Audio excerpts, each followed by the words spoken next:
Um objeto que não apenas mede peso, mas definiu o peso do mundo inteiro. O equipamento que criou o sistema que usamos até hoje, e sem ele o comércio global entraria em colapso instantâneo. No episódio de hoje eu vou te contar a história e como funciona uma balança. Você já parou para pensar que quase tudo que você compra, vende, come ou até usa na academia só faz sentido porque existe uma balança? E durante o vídeo eu vou te contar o objeto que não apenas definiu o peso de 1 kg, ele é o 1 kg. Sim, exatamente. Alguém primeiro teve que escolher o que era 1 kg. Um princípio, 7.000 anos e um objeto que definiu a medida do mundo inteiro. Então já deixa o like, se inscreve no canal e vem comigo descobrir como funciona a balança.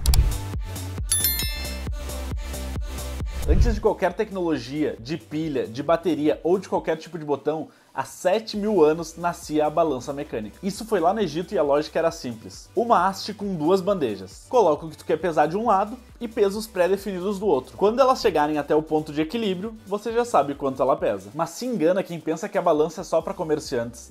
Ela virou literalmente um símbolo de justiça. A deusa grega Thames e a romana Lustitia carregavam em sua imagem uma balança, exatamente para pesar a inocência e a culpa. E isso mostra o quanto esse objeto estava ligado à ideia de verdade e equidade na cabeça humana. Mas afinal, por que a balança foi tão importante? Basicamente, sem a balança não existiria comércio confiável. Imagina sair para comprar um saco de trigo, de milho, de soja e o vendedor simplesmente te entregar quanto ele desejar. Confia, pai. E essa era a única garantia que você teria. Um caso curioso e bastante conhecido é da cidade que literalmente faliu durante o século XVIII, porque todos os comerciantes estavam adulterando os pesos da balança, transformando o comércio em um completo caos. Mas isso virou um problema tão comum que foi até objeto de lei durante o século XVIII. E claro que não somente porque o Estado se importava com as pessoas, mas porque isso gerou uma queda absurda na arrecadação. Os comerciantes simplesmente diziam que vendiam 10 quilos, enquanto estavam vendendo 20, 30, 40. Isso o que eles declaravam para o governo. Mas o que eles declaravam para as pessoas é que elas compravam 1 quilo e levavam 900 gramas, 800 gramas. Mas isso não gerou só queda na arrecadação.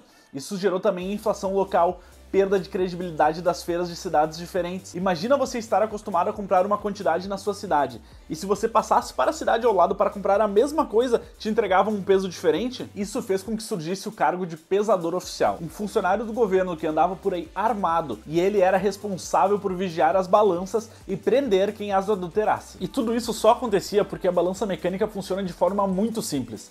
É como uma gangorra num parquinho, 2 forças tentando se equilibrar. Se uma parte desce é porque tem mais massa e mais peso, se uma parte sobe é porque ela é mais leve. E para saber o valor exato é só comparar com pesos já conhecidos. E esses pesos conhecidos eram literalmente pedras, tijolos, metais, e eram guardados como tesouros, afinal eram eles que definiam o padrão. E uma vez que o padrão mudasse, você mudava toda a economia. Até que finalmente chegou a Revolução Francesa e alguém pensou, cara, não dá para cada cidade usar um peso diferente, a gente precisa padronizar isso. E foi aí que nasceu o sistema métrico, 1 metro, 1 quilo, 1 litro, mas aí chegou a grande pergunta, afinal, o que é 1 quilo? Então, em 1889, os cientistas fizeram algo totalmente audacioso. Eles criaram um objeto sagrado, um arquétipo físico. Não era uma cópia ou uma representação, era literalmente a definição de 1 quilograma. Mas afinal, onde mora esse objeto? Ele ainda existe? Ele foi colocado em um cofre à prova de bombas e de guerra nos arredores da cidade de Paris. E esse cilindro, ele não era como se ele pesasse 1 quilo, ele era literalmente 1 quilo. Tudo no mundo era comparado com ele. Só que o mais louco disso é que, como qualquer objeto, ele vai perdendo massa com o tempo.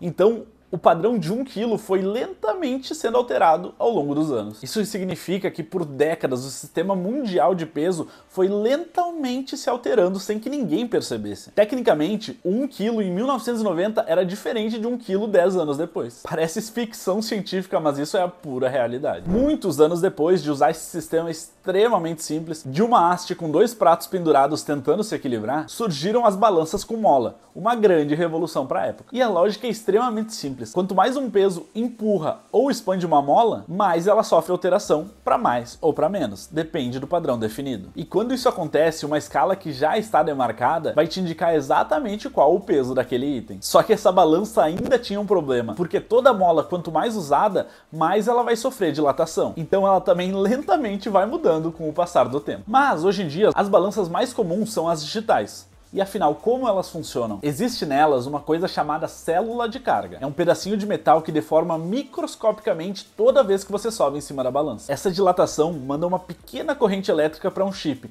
e esse chip transforma essa corrente elétrica em números. Um exemplo muito simples é se você pegar um pedaço de metal, como um clips na sua casa, começar a mexer ele com bastante velocidade, uma hora ele vai quebrar. E quando isso ocorrer, se você botar o dedo naquela parte, você vai ver que uma pequena onda de calor foi gerada. E isso acontece porque você está mudando a estrutura de um metal. E a célula de carga faz basicamente a mesma coisa, mas de forma microscópica e extremamente controlada. Ela tem células microscópicas que medem quanto que o corpo gerou de esforço naquela célula e transformam isso em números. Mas outra pergunta é por que a gente tem um relacionamento tão amoroso e odioso ao mesmo tempo com a balança? E o que acontece é que a balança reduziu a complexidade dos nossos corpos, a saúde, a um único número. Claro que isso é conveniente, mas é uma mentira por simplificação. Existem dois corpos exatamente com o mesmo peso, por exemplo 80 quilos, mas um é um atleta que pratica exercício todo dia e outra pessoa é um sedentário. A saúde dessas duas pessoas não é igual, embora o número seja o mesmo. E uma curiosidade é que uma balança de caminhão, por exemplo, usa dezenas dessas células de carga espalhadas por toda a plataforma. Isso transforma tipo num colchão de sensores, deixando a medição do peso muito mais precisa do que se fosse em apenas 2 ou 3 pontos. Mas afinal, por que uma balança erra? Por que uma balança é diferente da outra? Por que quando tu se pesa em casa e quando tu se pesa na farmácia, os números não são os mesmos? Além da óbvia dilatação da mola, dilatação da célula de carga, desgaste das peças, voltagem da pilha, isso também acontece por causa da temperatura, do piso irregular, umidade e até da forma como você pisa na balança. Então sim, dependendo da forma como você pisa na balança, você tá mentindo para ela. E ela mentindo de volta para você. Das areias do Egito aos algoritmos digitais. Essa foi a jornada da balança. E junto com ela, carrega a jornada de toda a humanidade em busca de ordem e de padronização. Foi ela que definiu o peso do mundo inteiro, mas cabe a nós definir o peso que ela tem nas nossas decisões. Hoje, além de simplesmente medir o peso, temos balanças que medem o percentual de gordura, água, músculos, índice de massa corporal. E a balança continua sendo o objeto que botou o mundo inteiro em ordem. E se você gostou desse vídeo, já deixa seu like, se inscreve no canal e comenta qual você gostaria que fosse o tema do próximo vídeo.